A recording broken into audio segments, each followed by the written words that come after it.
supermercado que uno va a buscar una mercadería que le hace falta, pero tiene que pagar un precio. Todas estas mentiras son persecuciones que la iglesia de Cristo sufre. La iglesia desde sus comienzos hasta el día de hoy ha sufrido persecuciones. En el comienzo sufrió persecuciones de muerte, aún en este tiempo, pero no en nuestro país hasta ahora. Pero ha sufrido persecuciones desde que nació la iglesia. Persecuciones no solamente de peligro de muerte, sino también persecuciones doctrinales, las doctrinas heréticas, lo que acabo de decir anteriormente, que mienten usando el nombre del Señor y sacando de contexto texto de la Biblia para que digan lo que la Biblia no dice. A pesar de todo eso, y en el tiempo de Timoteo, Pablo le decía, a pesar de eso, por eso el versículo que acabamos de leer dice, pero el fundamento, a pesar de todo, el fundamento de Dios está firme, quiere decir. A pesar de todas las adversidades, el fundamento de Dios está firme. A pesar de todos los ataques que recibe.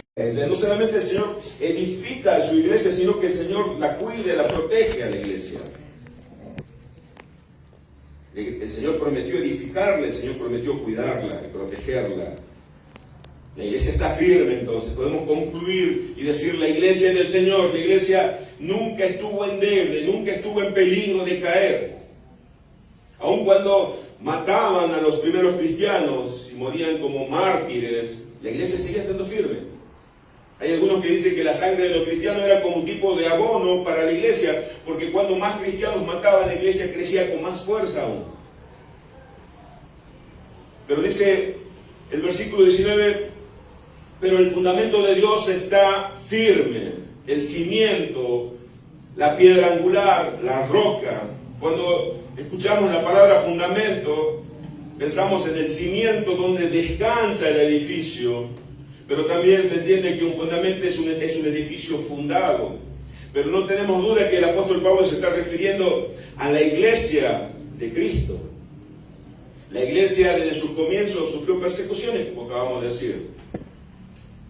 Pero sabemos que la iglesia va a prevalecer, mis hermanos. ¿Y cómo podemos estar tan convencidos que la iglesia va a prevalecer y va a salir triunfante y va a llegar triunfante hasta el final? Pero ¿cómo podemos estar seguros de esto? Porque la Biblia lo dice. En Apocalipsis 17:14 dice, pelearán contra el Cordero y el Cordero los vencerá, porque el Señor de señores y Rey de reyes y los que están con Él son llamados y elegidos y fieles. Así dice Apocalipsis. Pelearán contra el Cordero. La iglesia sufrirá oposición. Y la iglesia somos nosotros, mis hermanos. La iglesia no es el edificio, no son las paredes. Este es el templo donde nosotros venimos a congregarnos. La iglesia somos cada uno de nosotros.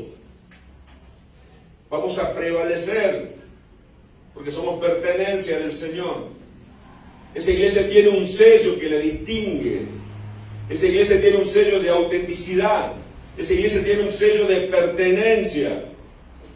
Nosotros, está hablando, la iglesia de Cristo. Dice que ese sello tiene dos inscripciones.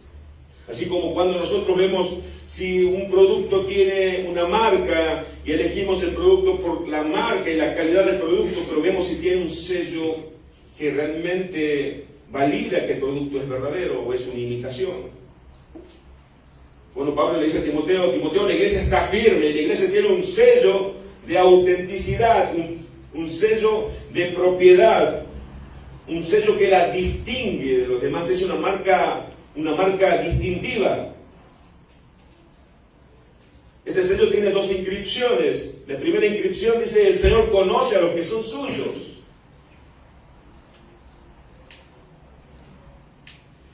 Dentro de tantas falsedades en la iglesia, de tantas cosas que nombré anteriormente, que se hacen muchas cosas en el nombre del Señor, y muchos dicen, bueno, yo soy cristiano, yo soy siervo y ministro de Cristo, pero tiene el sello de autenticidad que lo distingue de lo falso. Pablo dice que la iglesia tiene un sello, y ese sello tiene dos inscripciones. Número uno, el Señor conoce a los que son suyos. Él conoce a los que son suyos. Aquellos que Él conoce La evidencia de que si Él nos conoce a nosotros, la evidencia primera es que nosotros le conocemos a Él también. En el capítulo 10 del Evangelio de Juan dice, le leo, escúcheme atentamente, a este abre el portero y las ovejas oyen su voz, y a sus ovejas llama por su nombre y las saca, y cuando ha sacado fuera a las propias, va delante de ella, el pastor va delante de ella, y las ovejas le siguen, porque conocen su voz. Cuando dice las ovejas le siguen, ¿a qué se está refiriendo?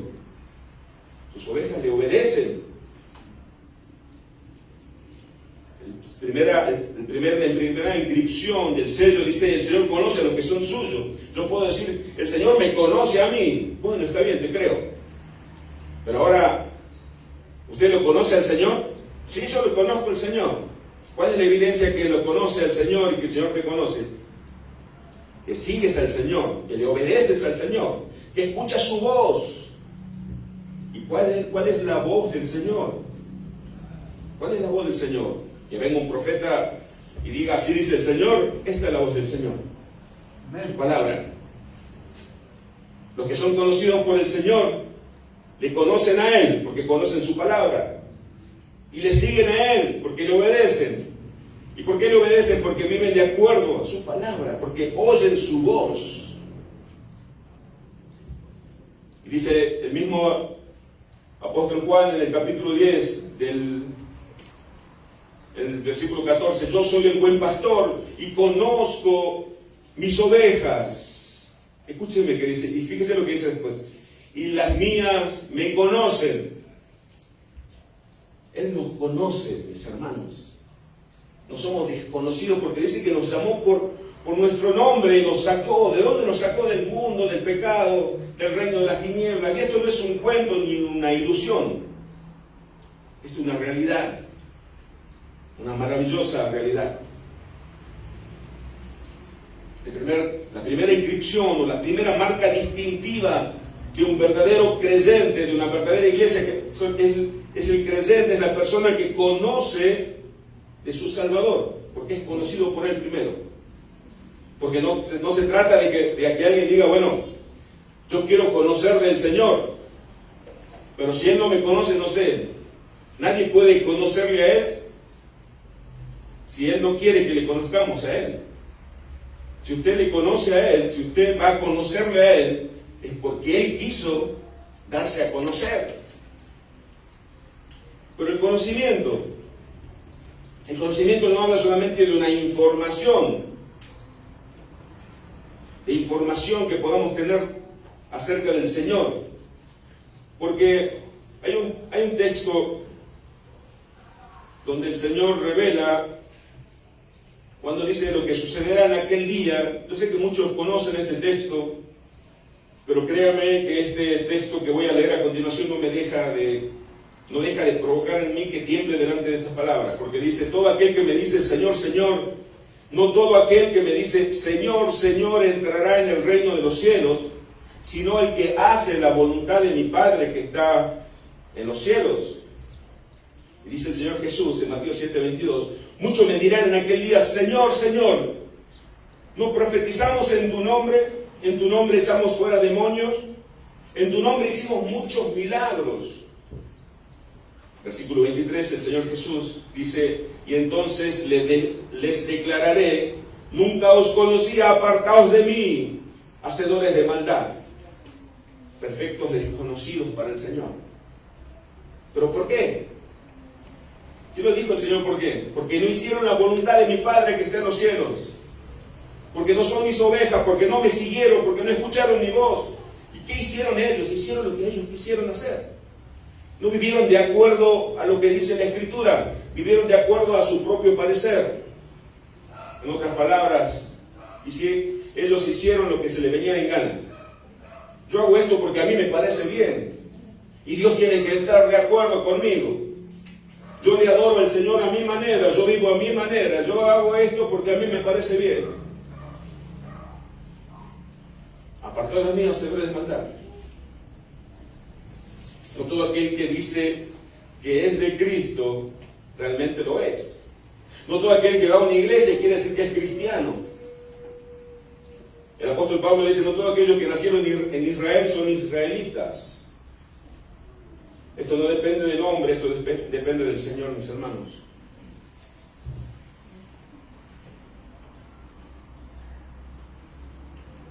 Pero hablando de conocimiento, esta marca distintiva, esta marca que nos distingue al verdadero creyente del falso creyente, Él nos conoce, nosotros le conocemos a Él, pero se hace evidente ese conocimiento cuando le obedecemos su palabra, hacemos su voluntad.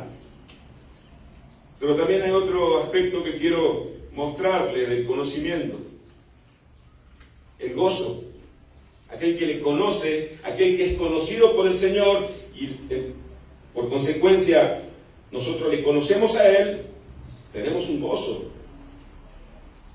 Dice que en una oportunidad el Señor Jesús envió a 70 de sus discípulos a predicar y a ir por las casas y llevar el Evangelio, y el Señor los instruyó con instrucciones, valga la redundancia, precisas. Ustedes entren a casa, si les reciben, bendigan esa casa, pero si no les reciben, sacúdanse la tierra aún de sus calzados, porque va a ser grande el pesar en esa casa que no le recibieron a ustedes.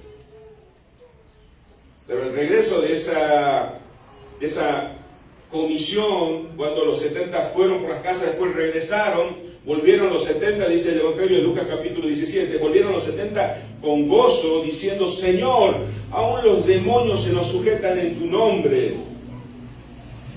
Y Jesús dijo: yo veía a Satanás caer del cielo como un rayo, he aquí doy potestad de hollar serpientes y escorpiones y sobre toda fuerza del enemigo, y nada os dañará. Pero Jesús dijo, preste atención a lo que dice el versículo 20, pero no os regocijéis de que los espíritus se os sujetan, sino regocijaos de que vuestros nombres están escritos en los cielos. Jesús está diciendo, no se alegren, no estén gozosos de que ustedes recibieron o formaron parte para hacer algún milagro.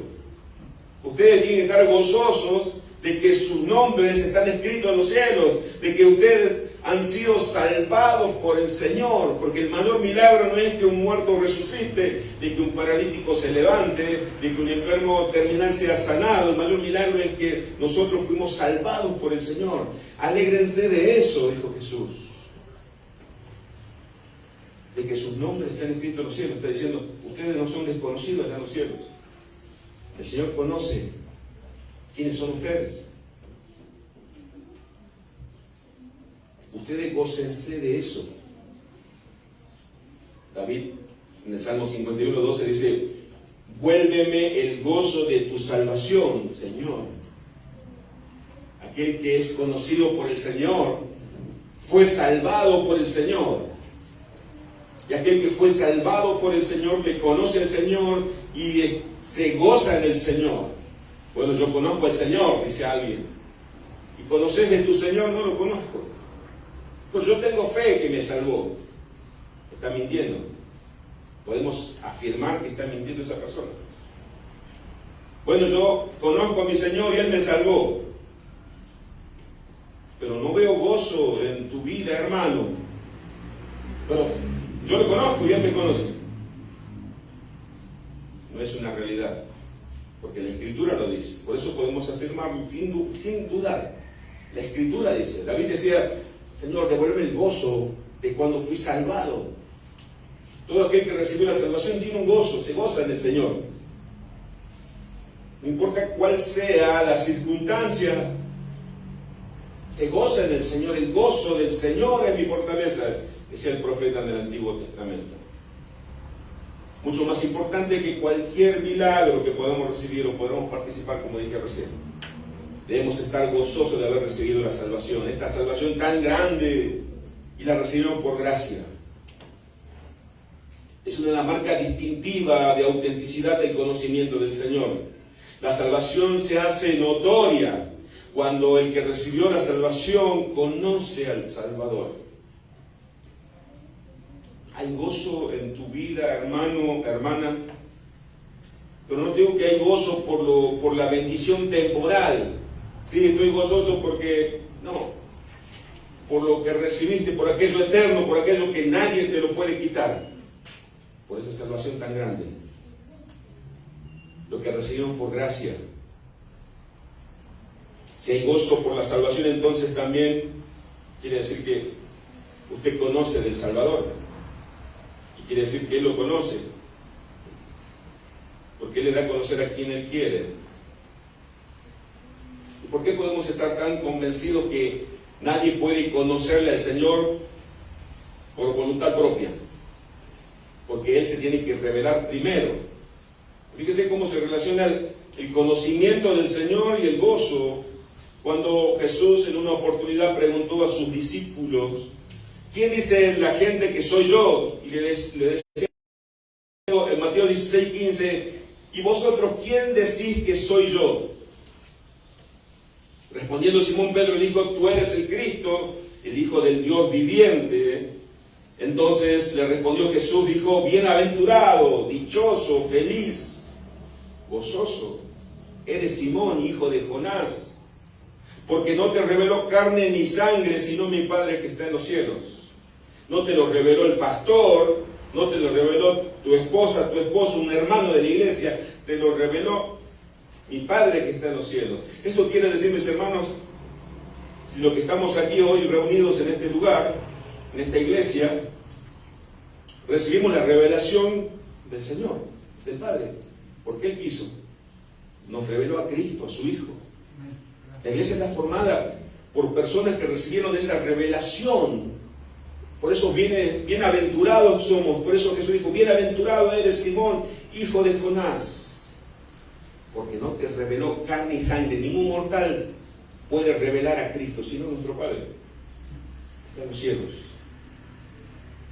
Allí fue cuando Jesús dijo, y también te digo que tú eres Pedro, sobre esta roca edificaré la iglesia, mi iglesia, y las puertas del Hades no prevalecerán contra ella. Él edifica la iglesia sobre la roca es Cristo, la revelación de Cristo, ese es el fundamento de la iglesia. Pero la segunda marca distintiva de un creyente verdadero o de la iglesia de Cristo, por eso al comienzo le hablé de tantas falsos cristianos, falsas iglesias, pero la iglesia prevalece, la iglesia está firme porque la iglesia le pertenece al Señor y la iglesia tiene un sello de autenticidad. El sello tiene dos inscripciones. El Señor conoce los que son suyos. La segunda inscripción del sello dice, apártese de iniquidad todo aquel que invoca el nombre de Cristo. Apártese de iniquidad todo aquel que invoca el nombre de Cristo. Fíjense que esta descripción, esta inscripción nos está hablando de que aquel que invoca el nombre de Cristo tiene que apartarse de toda iniquidad. ¿Y qué es iniquidad? Iniquidad en el original griego dice, la palabra es adikia, significa injusticia, significa anomia. Cuando alguien no vive de acuerdo a la ley, es una injusticia. Cuando alguien dice, esto dice Dios, sí, está bien, pero yo vivo de acuerdo a mi parecer. Pero yo creo que esto también está bien. Yo creo que en esto no hay nada de malo. Pero Dios no lo dice. Explícita o implícitamente Dios no lo dice. Pero a mí yo creo, de acuerdo a su propia opinión. Esa es una persona que comete iniquidad. Apártese de iniquidad todo aquel que invoca el nombre de Cristo. Esto tiene que ver, algunos comentaristas dicen que Pablo estaba relacionándolo a lo que pasó cuando Coré, Datán y Abiram murmuraron contra Moisés, el siervo del Señor, cuando el pueblo de Israel peregrinaba por el desierto. Y estas personas, estos hombres, Coré, Datán y Abiram, eran levitas, servían en el tabernáculo de Dios. Y ellos decían, pero ¿quién se cree Moisés? Que puede dar darnos órdenes a nosotros? ¿Que acaso somos siervos de Él? ¿Que acaso Dios no nos puede hablar a nosotros también? ¿Qué se cree el pastor? ¿Quién es para que me exhorte, para que me discipline a mí? Pero si Dios también me habla a mí todas las mañanas cuando yo abro la Biblia y oro. Entonces Dios le dijo a Moisés, yo le voy a hacer desaparecer a esto. Y Moisés, como un tipo de Cristo, intercedió.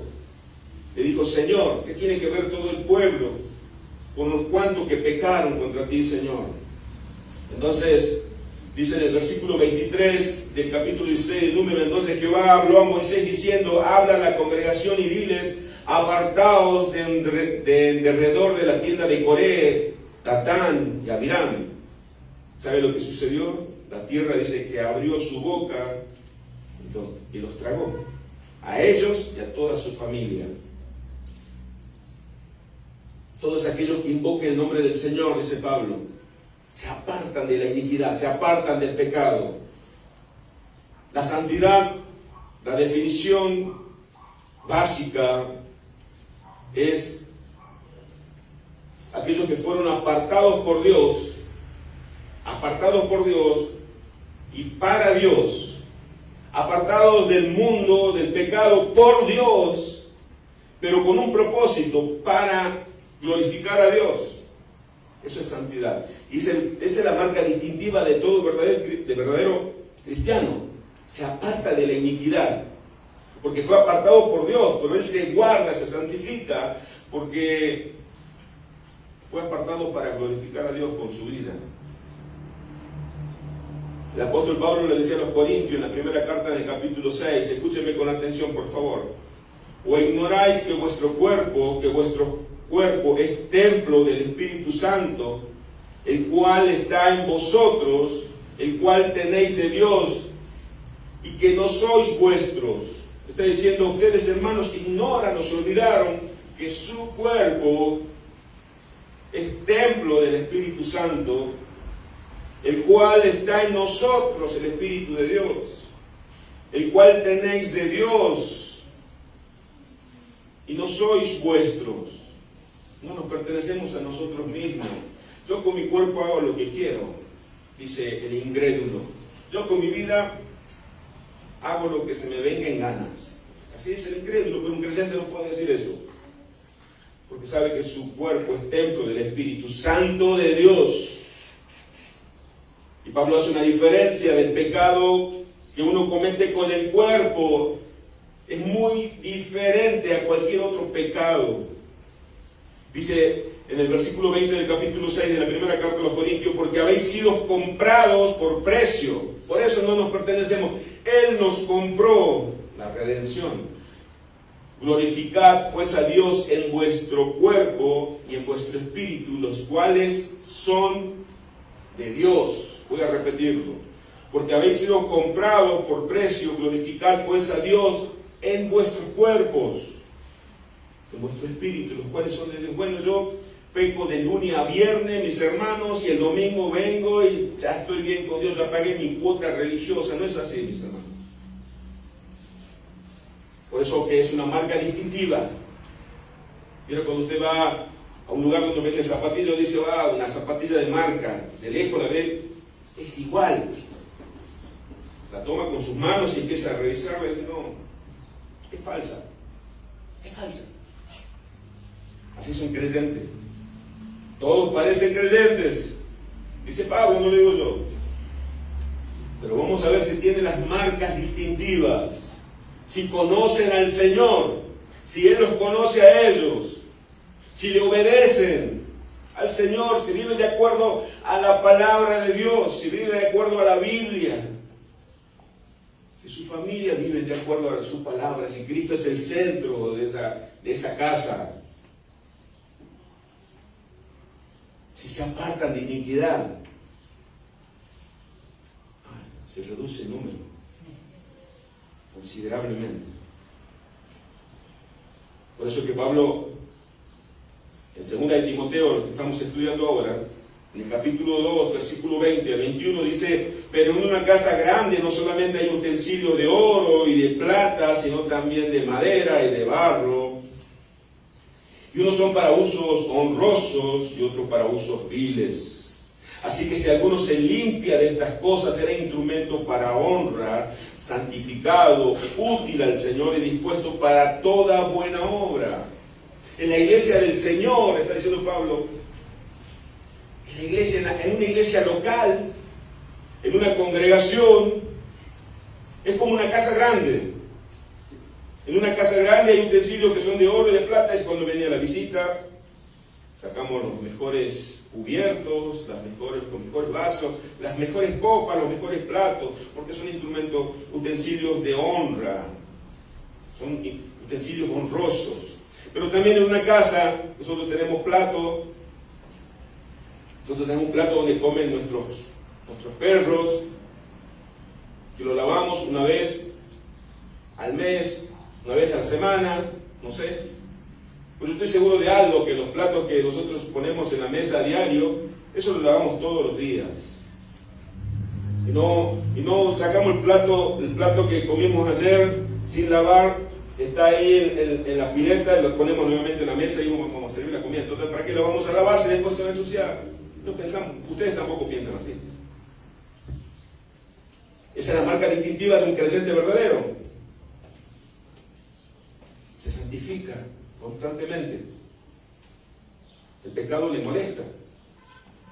Dice Pablo, así que alguno se limpia de estas cosas, así que si alguno se limpia de estas cosas, dice en el versículo 21, será instrumento para honra, santificado, útil al Señor y dispuesto para toda buena obra.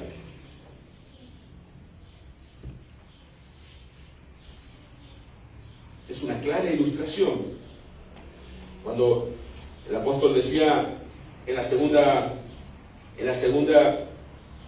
esa marca que dice: todo aquel que invoca el nombre del Señor, apártese de iniquidad. De tu boca sale que Cristo es tu Señor. Cristo es mi Señor. Son palabras. Lo concreto, lo visible, es la acción que hacemos luego. Nos apartamos de la iniquidad. Y por eso que en el versículo 22 dice: así que si alguno se limpia de estas cosas, será instrumento para honra, será un plato que estará en la mesa del rey, será un vaso del cual se servirá el rey. El Señor no se sirve de utensilios sucios, porque no son utensilios de honra, honrosos. ¿Está claro? Esto también nos ayuda para tener discernimiento, mis hermanos. Hay de todo en la viña del Señor, dice un dicho popular. Cuando vemos que alguien se llama a sí mismo cristiano, o invoca el nombre del Señor, o profesa ser cristiano, y va a una iglesia cristiana, pero no vive como cristiano, es porque todavía no es cristiano. Cuando alguien, voy a repetirlo, no sé si es un silogismo esto, pero cuando vemos que alguien que se llama a sí mismo cristiano y va a una iglesia cristiana, pero no vive como cristiano, es porque todavía no es cristiano. ¿Por qué no te santificas, hermano? Deberíamos preguntar primero: ¿naciste de nuevo? ¿Por qué no viví como un cristiano, mi hermano, mi hermana? ¿Por qué no conoces más del Señor, mi hermano, mi hermana? ¿Por qué no te santificás? ¿Qué acaso no te molesta el pecado, mi hermana? Debemos preguntarnos primero: ¿han nacido de nuevo? Examínese cada uno a sí mismo. Si hay algo de Cristo en ustedes, si han salido aprobados, entonces es porque Cristo está en ustedes. Cuando nos preguntamos por qué una persona asiste en la iglesia, que conoce la Biblia, pero todavía no vive en santidad, es porque no es un cristiano, pero sí conoce de la Biblia. Si yo le escuché que de memoria recitaba los salmos, pero sí sabía de la teología reformada, sí tenía libros de los reformados, Biblia reformada y todo teológicamente correcto, pero su vida no era incoherente con lo que profesaba, es porque todavía no es cristiano. Eso es lo que Pablo acaba de decir con ese sello que tiene, ese sello distintivo de autenticidad. En el versículo 22 del 2 de Timoteo 2:22, huye también de las pasiones juveniles y sigue la justicia, la fe, el amor y la paz. Con los de corazón limpio invocan al Señor. Aquí un cristiano huye, dice, el que tiene esos sellos distintivos, esa parte de iniquidad, huye de las pasiones juveniles.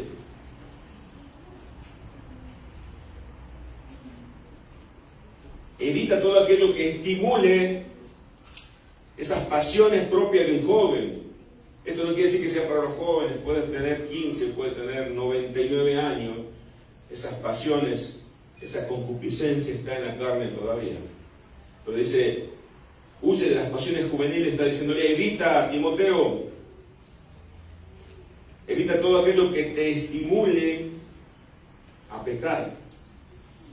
Así, y nosotros no tenemos que pecar de inocentes. No tenemos que pecar de inocentes. Tenemos que saber, no somos inocentes en eso. Tenemos que saber cómo termina cada una de las acciones. Tenemos que saber cómo termina cuando comenzamos a ver cosas que no debemos ver o escuchar cosas que no debemos escuchar. Ya sabemos cómo van a terminar. No nos engañemos a nosotros mismos. Eso dice Pablo a Timoteo. Deja apartarte de eso, pero seguí la justicia, que es la obediencia a Dios, la obediencia a la palabra, la fe, que es la fidelidad a Dios, el amor y la paz. Con los de corazón limpio invocan al Señor. Con los que de corazón limpio invocan al Señor. En el versículo 23 vienen los conceptos, del 23 al 26 vienen consejos prácticos. 2 de Timoteo 2, 23 al 26 voy a leer a continuación, pero desecha las cuestiones, que dice, significa discusiones necias e insensatas, sabiendo que engendran contiendas. Evita, desechar todo tipo de discusiones estériles, necias e insensatas, que para nada edifican, quiere decir. El versículo 24 dice, porque el siervo del Señor no debe ser contencioso, sino amable para con todos, apto para enseñar, sufrido. No le dediques tiempo a debatir, a discutir. No, pero lo hago por el Señor. No edifica. Te está mostrando como un hombre contencioso, que te gustan las discusiones. El siervo de Dios no es contencioso, dice la Escritura, sino es amable para con todos. No se enoja, apto para enseñar, conocedor, que sabe manejar, que sabe, toma la palabra de Dios y la usa con precisión. Versículo 25, que con mansedumbre corrija a los que se oponen, por si quizás Dios les conceda que se arrepientan para conocer la verdad y escapen del lazo del diablo, que están cautivos a voluntad de él. Estos son consejos prácticos, estos son para ponerlo en práctica. La conclusión es que el consejo de Pablo para Timoteo y para toda la iglesia, el consejo que Pablo le dio a Timoteo no necesariamente era para Timoteo, sino para toda la iglesia, y es para nosotros, porque viene de parte de Dios. Es el siguiente, que los verdaderos hijos de Dios, atención, nos debemos esforzar para vivir como verdaderos hijos de Dios. Si alguien les dijo, mis hermanos, mis hermanas, esto del cristianismo es fácil, esto te fluye ser bueno, te fluye orar, te fluye leer la Biblia, te fluye vivir en santidad, te ha mentido. Es por eso que Pablo le dice a Timoteo, esfuérzate, pelea esta batalla de la fe.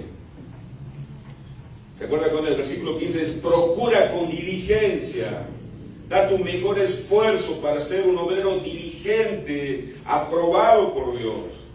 Esforzate. Que no tiene de qué avergonzarse, que usa bien la palabra de verdad. El mismo Pablo, la primera carta a Timoteo, en el capítulo 6, versículo 11, dice, mas tú, hombre de Dios, ¿se acuerda de eso? esa exhortación diciendo, Timoteo, sos un hombre de Dios.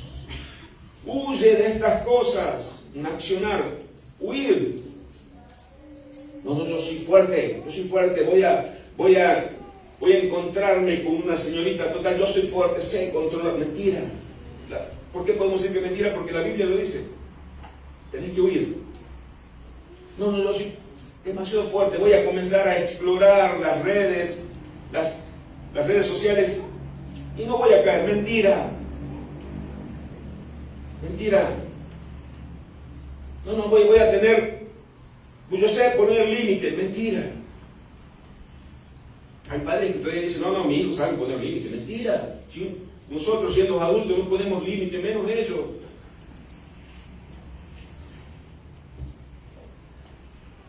En 1 Timoteo 6:12, Pablo, escuche bien. No, usted lo conoce. Pablo le dice a Timoteo, pelea la buena batalla de la fe. Si fuera fácil el cristianismo, mis hermanos, si no tenemos que esforzarnos, jamás le hubiese dicho, pelea la buena batalla de la fe. Pero ¿de qué esfuerzo está hablando? ¿De qué esfuerzo le estoy hablando yo? Que tenemos que sacar la fuerza de voluntad de cada... No, esforzarnos en la gracia. Esto quiere decir, Señor, me cuesta vivir en santidad, me cuesta. Señor, me cuesta, ayúdame. Eso es esforzarse en la gracia. Es clamarle al Señor para que su Espíritu opere en nosotros con poder para fortalecernos. Señor, me cuesta orar. No es que yo se va a levantar a la mañana y decir, qué ganas de orar que tengo. No. Al pastor también le pasa lo mismo. A Timoteo le pasaba lo mismo. Al apóstol Pablo le pasaba lo mismo.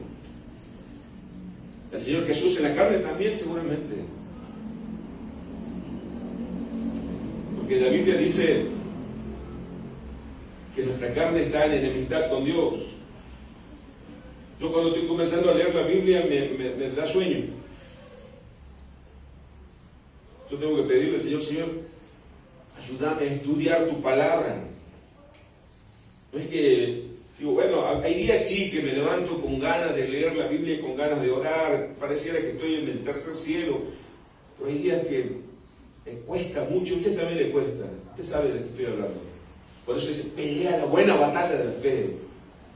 Esta es una batalla que tenemos que pelear en la fe para vivir en santidad,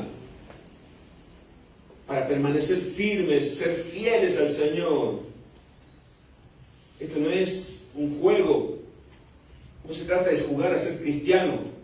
No se trata de ir a la iglesia, bueno, ya está. Acá en la iglesia usted escuchó la palabra de Dios que lo exhortó, que sacó a luz todo el engaño, toda la falacia del pecado. Usted ahora tiene que poner la mano en el arado y no mirar atrás y seguir adelante. Esforzarse, pero en la gracia. No se olvide que es en la gracia, porque usted quiere esforzarse en su propia fuerza, se va a convertir en un legalista, va a dejar de lado a Cristo y su gracia. Nosotros tenemos que esforzarnos, acercarnos con confianza al trono de la gracia. ¿Para qué?